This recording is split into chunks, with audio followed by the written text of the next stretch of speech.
friends, YouTube noneho yoroheje ibintu kubera ko ubu noneho ntabwo ugikwiriye kuba wibaza ngo ese noneho ndakora iyihe video, ese ni izihe video zikunzwe kuri channel yanjye, ese abantu banjye bakeneye kureba iyihe video, ngo wibaze ngo noneho ndakora video ijyanye n'ibiki. Kuko ubu none YouTube yazanye uburyo bworoheje kuko irihira nabiguha muri email, ikakwereka uburyo uri buze kujya kuri channel yawe ugashobora kureba amavideo menshi ukwiriye gukora abantu bariho bashaka ku macano yawe.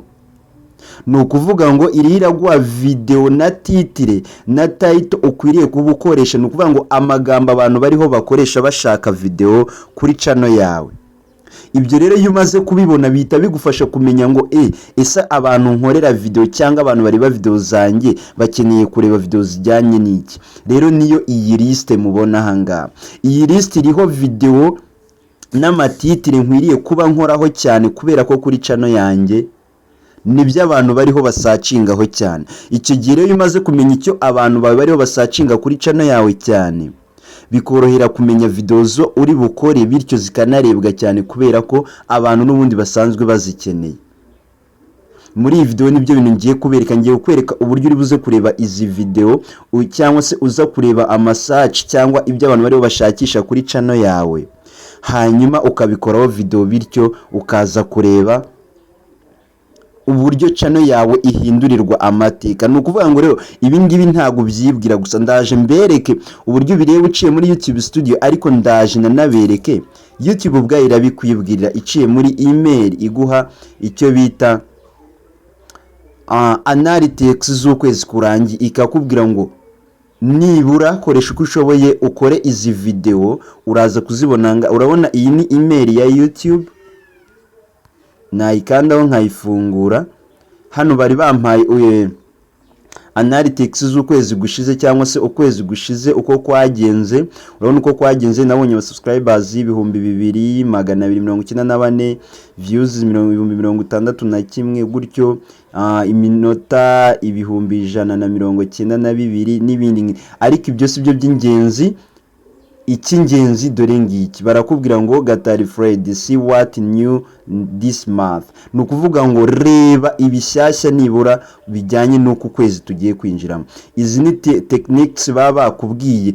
Hanyuma ngiye nahisemo uyu munsi kubabwira kuri ijyanye n'icyo bita nuze research tab, ariko ejo nzababwira ikijyanye na end screens n'ikijyanye n'iki butanza babwira ikijyanye na end screens, nacyo ntimuzacikwe. Uyu munsi ndababwira ikijyanye n'icyo bita research tab.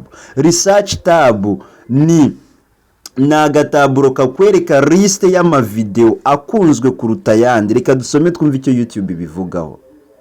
Ni ukuvuga ngo barakubwira ngo need video inspiration, try our new creative tool.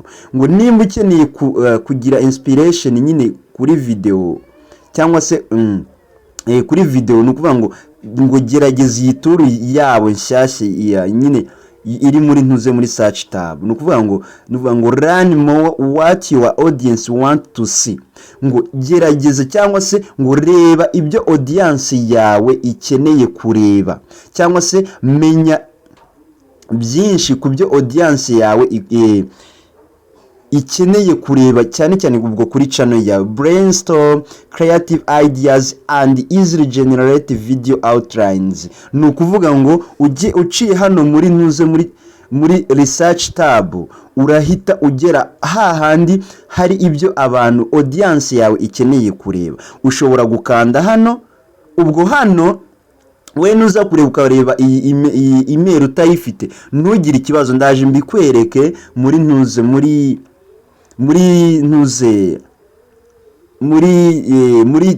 YouTube Studio. Ndaje mbikwereke uburyo nawe wabireba ukareba YouTube Studio yawe ukagerageza kumenya ngo cyane. Ariko n'ubundi nta impamvu yo guca muri email, kuko iyi message ishobora guhabwa abantu bari monetize, abatari monetize wenda ntibayibone. Ariko nimba wowe utayibona reka tujyane, kubera ko nta muntu udafite YouTube Studio. Wowe ngwino uhita ukanda hano kuri YouTube Studio yawe gutya uyifungure, uraza gusanga urahita utungukira wowe hano urakanda hano, we uraba uri hano kuri intuze yawe. Nurangiza ikintu uri buhite ukora, uraza ukande hano handitse, wowe uraza uhita ukanda hano handitse analytics kugira ngo umenye ngo ese abantu bawe bashaka iki. Nugera hano kuri analytics urahita uza ukande hano handitse research hano gutya. Numara gukanda hano kuri research urahita winjira muri iyi tab. Iyi tab rero birimo ibintu byinshi bitandukanye. Nukuvuga ngo ibirimo video nshyashya ziri gutrendinga kuri YouTube, irimo ibintu bishyashya bitandukanye. Ibyo byose rero wowe urabyirengagiza ukaza cyane cyane ukareba wowe ibikureba ari byo bijyanye n'iyi ntuze n'iyi top search iyi. Wowe kugira ngo urebere liste ya video ukeneye gukora abantu bari gushaka kuri channel yawe, urabona nk'ubu wazireba gutya, urabona ni zijyanye na CapCut for YouTube video editing, CapCut editing n'ibindi. Kugira ngo urebe liste ndende urakanda hano kuri aka kantu kaga fresh gutya, urahita ureba. Ni ukuvuga ngo kubijyanye na CapCut nibura ni izi video nizo abantu bariho bashaka kureba kuri channel yanjye. CapCut for YouTube video editing, CapCut n'izindi zose. Hano rero iyo umaze kubona iyi liste niho uhita ubonera inspiration, uravuga ngo ese ko ni muri izi title zose bampaye CapCut irimo kangahe, YouTube irimo kangahe. Kature CapCut ni nayo ni CapCut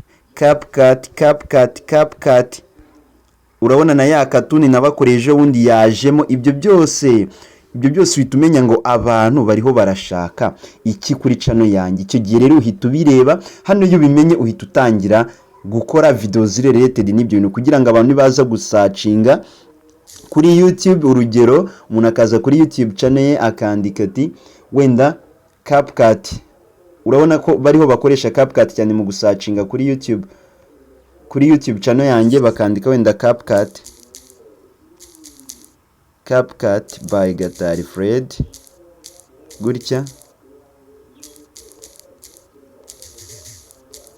gutya nibura umuntu agasacinga hano. Urabona bahita bazana amavideo yose ari related na CapCut yo nakozeho, ariko nk'uko ubibona aracyari makeya, sibyo? Video ziracyari nkeya, bivuze ngo abantu bakeneye kumenya ku editinga video kurushaho. Ibi rero ibingibi biba biguhaye umukoro ukomeye wo kumenya ko abantu bakeneye kureba video zawe zijyanye n'izo editing. Rero ndizera neza ko umuntu urebye iyi video niyo waba utari monetize ukaba utabonye ibi bintu wenda, cyangwa se wenda hari n'abantu bashobora kubona iyi community tab bakiri muri ntuze bataraba monetize, kubera ko iyi community tab ifunguka ku muntu channel yiwe iriho ikora neza. Nubona iyi tab utaraba monetize umenye ko channel yawe iriho ikura ku rwego rwiza rw'uko nta step iriho isimbuka. Rero iki gihe cyo kuba monetize ntago bizakugora, kuko na ya channel history zafunguka vuba, kubera ko uzaba uriho ubona cyangwa se channel yawe izaba yarakuze manually, ni ukuvuga ngo mu buryo bukwiriye. Rero ni ikintu nshobora kuba nababwira ku bijyanye n'ubu buryo bushyashya YouTube yazanye. Ntago ari ngombwa ngo buri monetize, ahubwo umuntu wese ufite channel ihagaze neza araza kuba yashobora kubona iyi community tab, hanyuma amenye video yo gukoresha muri video itaha. Guys, ndabakunda, bye bye.